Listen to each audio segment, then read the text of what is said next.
Oh man. Today we are going to do a 1 rep max floor press. I think this is it feels like a squat bar. It's freaking huge.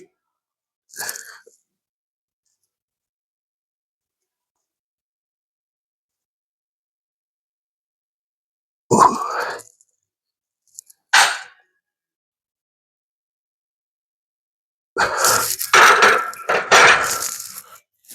My shoulders feeling it.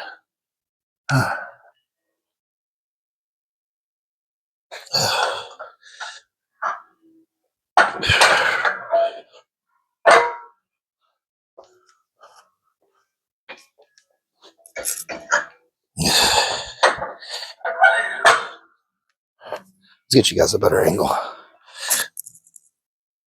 right. Got 2 plates on here. My best on this is 405. Actually tough, man, to even you're stopping a couple inches above your chest, but like it's still hard to do, it's just like get it right. You're not supposed to use any leg drive or any of that stuff. Like, or at least that's how my coach always taught me to do it. And then we're going to follow up with some spoto presses. I like those, but then it always looks like you're short stroking the reps because you're stopping like a couple inches above your chest and pressing. Everybody's like, "You're not touching your chest. You're not touching your chest." Every time you post a video of it, like, and you put in the notes what it is, or you put in the title spoto press, and they all want to give their professional advice on how a spoto press works when it's not. That's not how it goes. And so I definitely not say my form is perfect on any of these things, but like you don't touch your chest for a reason. So yeah.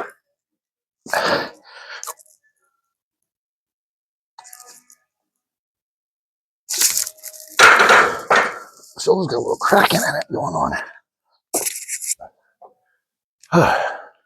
This benching 3 times a week is gonna make me tired.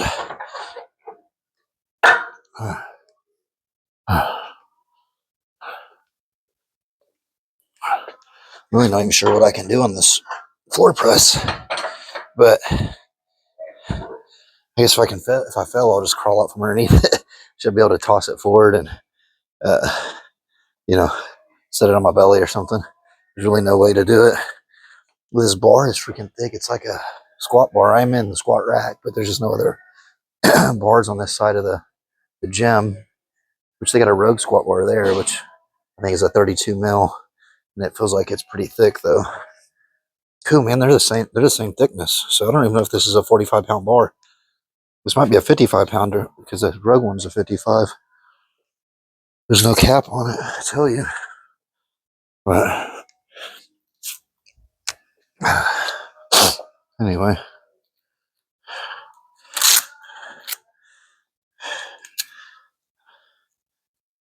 the thing is too about like your wrist reps.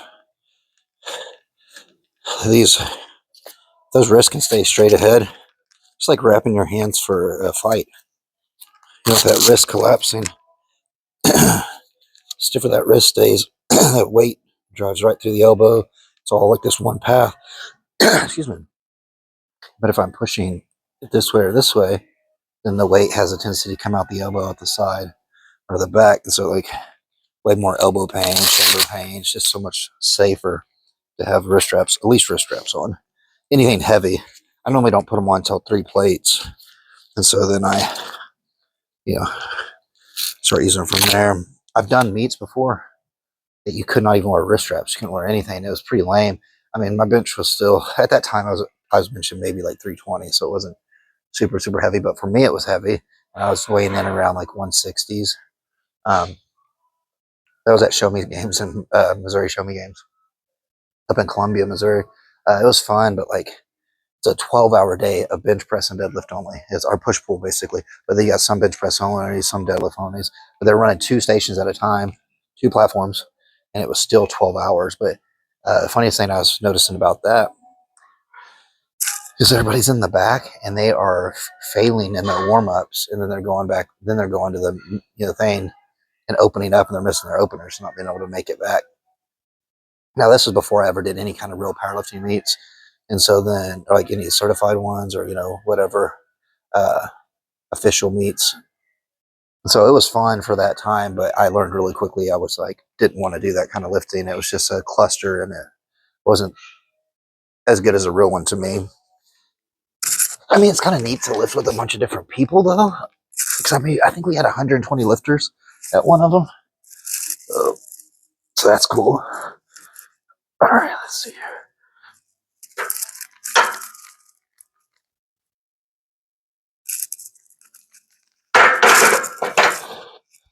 That 315 was really easy. My face doesn't always show it, but well, what do you guys think? Let's go 345. So let's get on. I have to remove these during between sets. I don't see how people walk around with them on the whole time. They must not have them tight enough or whatever. Same for me on the belt. If you can wear your lifting belt the whole time, I don't think it's doing its job, and it needs to be set at a. I mean, you can have it, just have it loose, I guess, but I couldn't imagine like having it cinch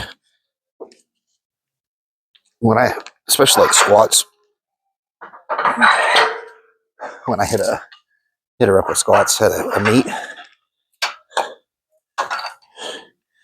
you got to get that belt off me as fast as possible. Like for real, I cannot. I want it off. I want the knee wraps gone. Get them off me. I don't care if you cut them. There's been times that they were so tight. My coach Ethan, he can wrap me, man. He can get them good. So tight, like we couldn't get them off there. I was like, dude, cut them. I don't care. You know, here's 60, $65 down the drain. Do not care. But I normally was buying a new set every meet, and so I would uh, have a fresh pair for at least for my third rep. But oh man, let's see what they're. I was busy this morning. It's 10 o'clock now. Here, like I told you again, I'm all over the place when I come. I don't have like a specific time. It's like those memes that you see, like you run into some of the same people no matter what time of day you come. I've seen the same couple of people in here. But I guess if you're coming, statistically coming 4 or 5 times a week, no matter when you come, and you got some of the people doing the same exact thing coming all over the place. Write that one down. Coming all over the place. Total mess. Dirty mind. Speaking of wrapping your knees. I was in Ukraine competing the second time I went, and they had a handler for me. Didn't speak a word of English, and I didn't speak any Ukrainian, of course. But he was super cool. But we were using 2 meters there. I think it was the most we could use. And I mean, that dude, he cinched me down like it was the tightest wrap I've ever had. And I didn't even get them pre-rolled as good as I could. I have made this machine that I can pre-roll my wraps, and just really get them tight. And it just takes, saves my handler's grip, saves my grip if I'm doing it by myself. You know, a lot, a lot of my meats I've self-wrap, and then it toasts me. I need somebody to wrap me for me. Can't do it. All right, let's get this set. We're gonna finish here, or not here. I'm not gonna finish right here, but we're gonna almost done on this lift.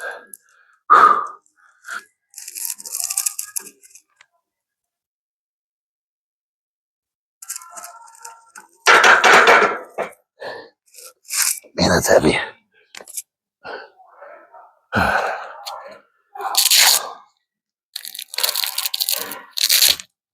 I feel like I'm moving along. Yeah, look, it's only been 9 minutes. That's me BSing with you guys.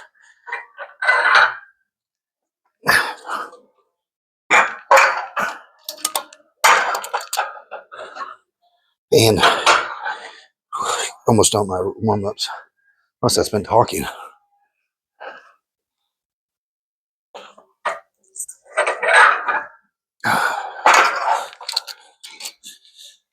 I don't know if it's like the weather change getting so cold, but I have been dehydrated, and it's been rough, man. Let's go. A little chip in there. I did that. I didn't mean to cover it up, but let's go 370.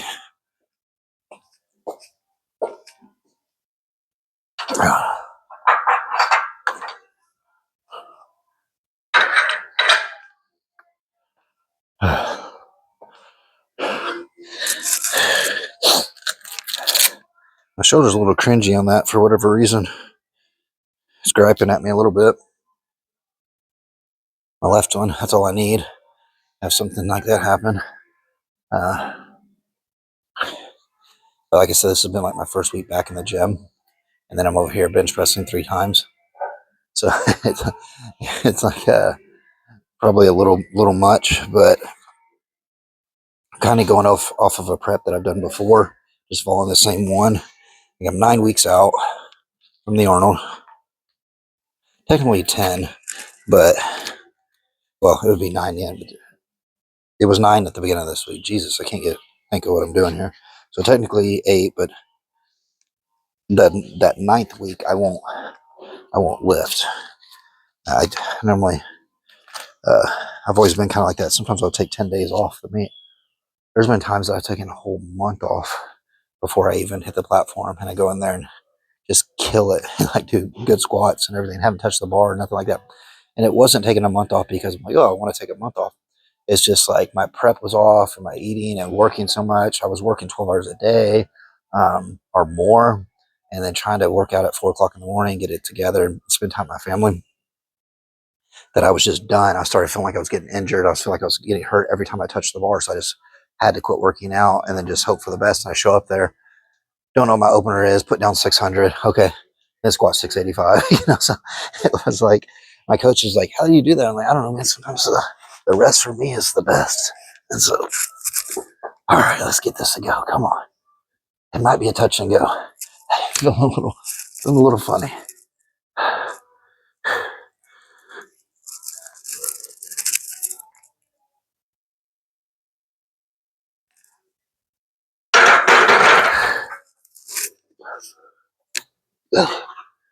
Okay, I'm gonna look back and watch how that looked. But 370, and again, I can't tell if it's a 55-pound bar or not.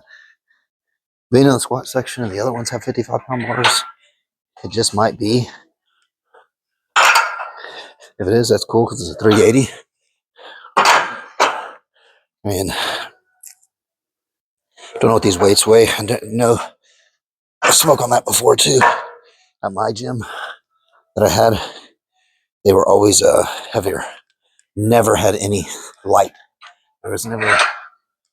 I didn't have any 45, 35 pounders that were, under 45. They were always at least. I think the lightest one I had was 0.6 heavy. So over half a pound or whatever. Or whatever, something like that. Yeah. Yeah, because it was on 210 or 10s.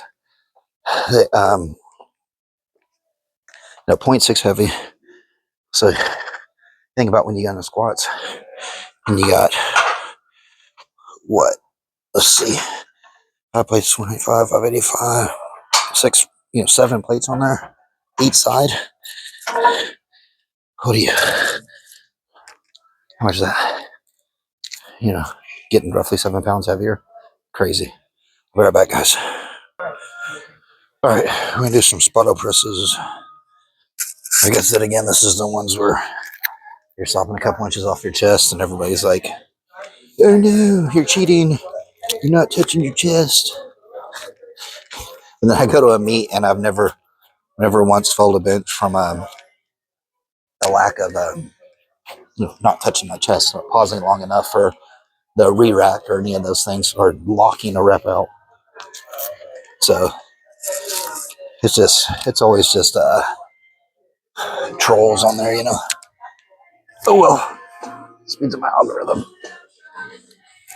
Okay, let's give this a go.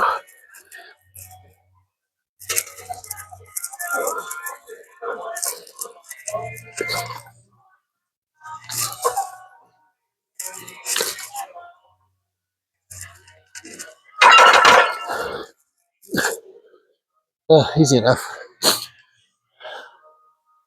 345.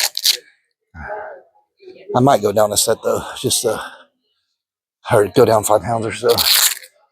The fourth one was a little more of a struggle than I expected, but I will say that I didn't warm up on here. The guy had just finished up his 315, so I told him to leave it on the bar and I'll just go to that. I didn't jump in the warm up. Now this bar is like super skinny compared to the one I was using.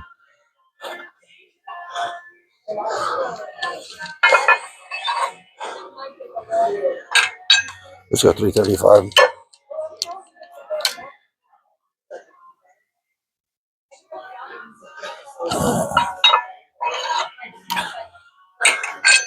I wish say normally it's 365 for me on the 4x4, but let's see what time it is.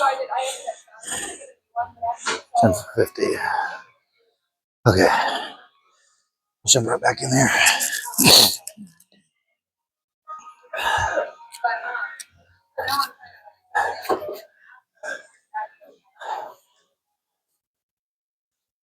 I mean, if I don't lift good at the arm, it will be on me from not, following program and, not starting earlier. I just wasn't sure if my heart was in it. And I've been helping my buddy with his bodybuilding journey, and went to his things, and then I got to work the next. It's Christmas. Christmas Eve is Tuesday. It's Tuesday. Today's Sunday. So yeah, 2 days. So then I have that whole week where I'll be doing stuff, and then I foster special needs people. So I have 8 days in a row that I'm fostering 3 people that are low functioning that I need to be there available for them. Like I can't just go to the gym. So that might be 8 days I don't get to work out. So we'll see. Hope I can get some help for at least an hour each day. But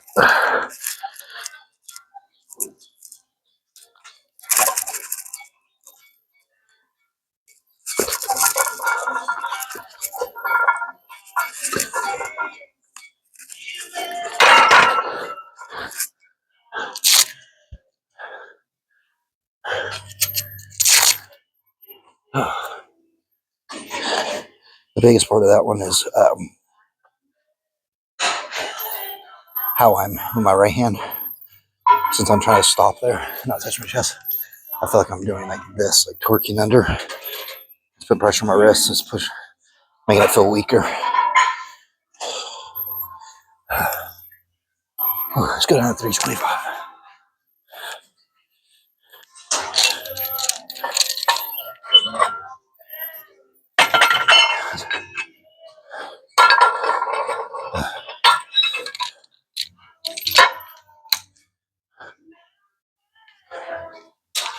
What's up? How you doing? Yeah. I'm doing these spoto presses on there. Yeah, I'm not a fan of them. You think they'd be easier because you pause here, and then you're short stroking them, but they're yeah. How you feeling? Like shit. Yeah. I'm done with you. Really? Yeah, because I just keep doing like. Oh yeah, I'll let you know you're on camera too. I keep fucking. I end up doing like a fucking 10K challenge. Yeah. And I mean, the cookies look fire.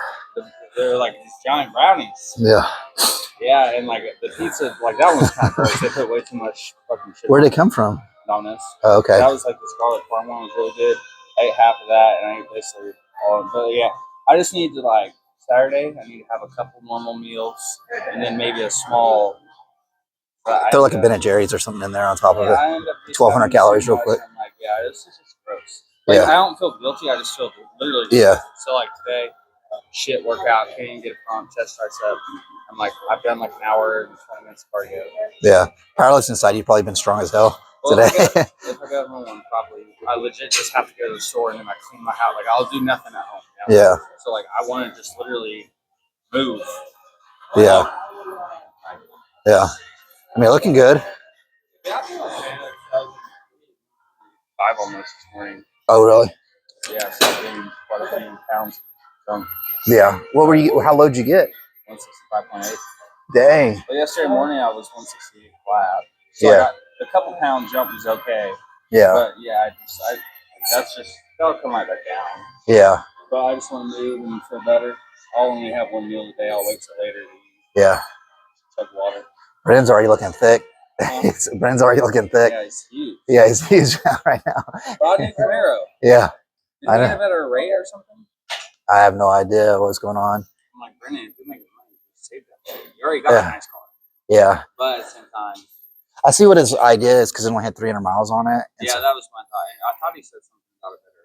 Yeah, and I think he got a better. And then I didn't know he's keeping his blue Camaro too, I didn't know. but he listed it. I hope not. Yeah. Oh, he's gonna sell that. Yeah, try to sell because he don't owe much money on it. That makes sense. Then. Yeah, and I'm sure they'd still buy it from him or whatever too. They just put tires on it, so how much ever that costs. But yeah, I can't remember if I told whenever you messaged me about Lindsay. Did I tell you that Ashley Hall was the one who hit her up? She said somebody out of the back hit her up. I didn't want you to think I was trying to like no. Ashley Hall. She's like doing what Susanna did, like search for sales. Like, hey, are you interested in appraisal? Da, da, da. Yeah. So she had said something first, and she's like, "Hey, I need you to reach out." I'm like, "I know this girl personally." Yeah. And then she's like, "I need you to reach out." And so, she said she like Lindsay had messaged back, like kind of interested. Yeah. I just didn't want you to think I was like, "Oh yeah, she's separated from Brian and swooping in." But no, I didn't care about that at all. I was gonna say, the deal was like she saved like $500 a month by trading both vehicles, and so she's happy about that. Yeah. And like I said, obviously, once I had took the guest sheets to Dan, Dan's like, "What is this other loan like?" I'm like, "I know she's got a nice blue Jeep." Yeah. And he said, "Well, she paid 15%. You need to see if she'll trade that in." Oh, she's paying that high, dang. She was so like on both of those loans. Like I said, both of her payoffs totaled 83K. Yeah. On one of them, she's paying 9%. Yeah. On the other, she's paying 15 on the blue Jeep. Yeah. So they fucked her. Yeah. She was overpaying. But essentially on the Tundra, instead of 83K, it goes to 89K out the door. So really only a 6K difference, which is not that bad for like depreciation wise, like off a Jeep and a Camry that she's had. That's not bad. And then she gets 2.9 instead of 15. So there's only like a 6K carryover. Yeah, there's literally. Oh, she thought it was like 20,000. No, I don't know how it. I don't know how because obviously her trade values. It's because the Tundra was being sold at invoice. Okay. So, yeah, because the one she had TRD limited offer that sticker for like 69. She got it for 65-ish.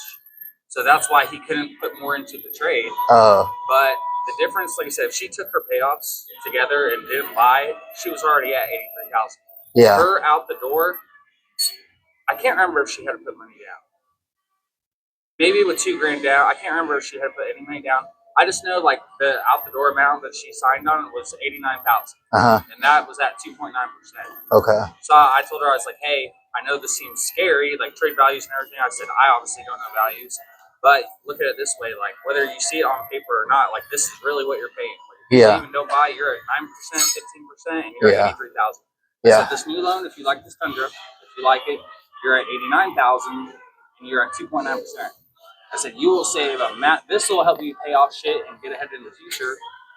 That's what she was thinking too, and I think she's really happy about it. Since I haven't really spoken to her too much. Like, this doesn't have to be forever. If there comes a point where you decide, but the 2.9% while it's available right now, and her total amount finance, like I said, 89, 83. It's basically the same once you're that high. Yeah. But the difference in interest rate is massive. Well, like my Camry, I don't pay much interest rate on it because it's but my Vet, I'm paying 10%.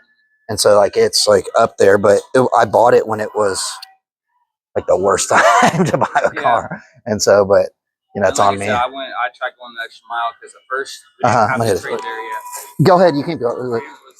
It's a 2-door, no supporter, V, and whatnot. Yeah. Yeah, crank them out. Nice and powerful. This would be a 4. No, that's cool. She's very happy about it. So I told her, I was like, I don't want you to think I'm trying to swindle you. I promise you I'm not. Yeah. I was like, really, you're in deep either way. But the thing is, I was like, you're a person, you're not the average Joe who continues to make $4,000 a month. I was like, you make Yeah. Whatever it is. Yeah. He said, the good news is about this is your rate is so low, it'll help you. If you want to keep this truck and keep your 2.9, you could give it 5 years and you could probably fucking wipe all that shit. Yeah. Yeah, I think when all the trading and stuff I mean, like, I was telling my friend, I was like, dude, I've bought, between us, probably 15 cars there. You know? Unless you put money down when you buy, usually everyone's upside down unless you're in a good spot in the market. Mm-hmm. But oh yeah, it was. Yeah, she's definitely happy about it. I mean, I'm tempted to go look at one myself when my camera gets done. And the only reason I would even consider it is because, well, that's what Silver told me. Yeah, leases right now on Tundras. Values are very strong. Have deals, new lease training, and now I understand leases better. It really does kind of protect the market. It'll never apply to me because I'm just that weird old man with that shit. Like, yeah. Well, the thing about this Camry I had it for 5 months, and then that dude ran in my yard and crushed my car, and so now here it is. I'm going on month 6 that I haven't had a. That's fucking insane. I can't believe they don't just like. Oh no, it was bad too, and I don't say. Bro, I didn't do anything. They went from my yard, smashed my shit. Yeah. Well, how much they spent on rentals? I could have bought a car because I'm on 5 months of rentals at $30 a day, and so I could have put a big old chunk of change down a car. See you, bud.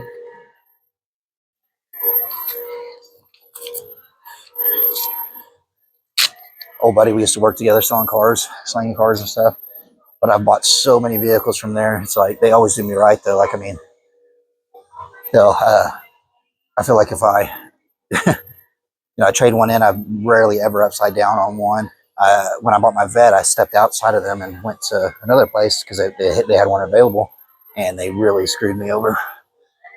So wasn't happy with it, and I was one of the vets so bad that I didn't really care what I got paid 10% interest, and that I paid over what it should have. I mean, they gave me an MSRP, but then the trade-in value they did on my other vehicle, my 4Runner, and my Tundras and Highlander, they just robbed me.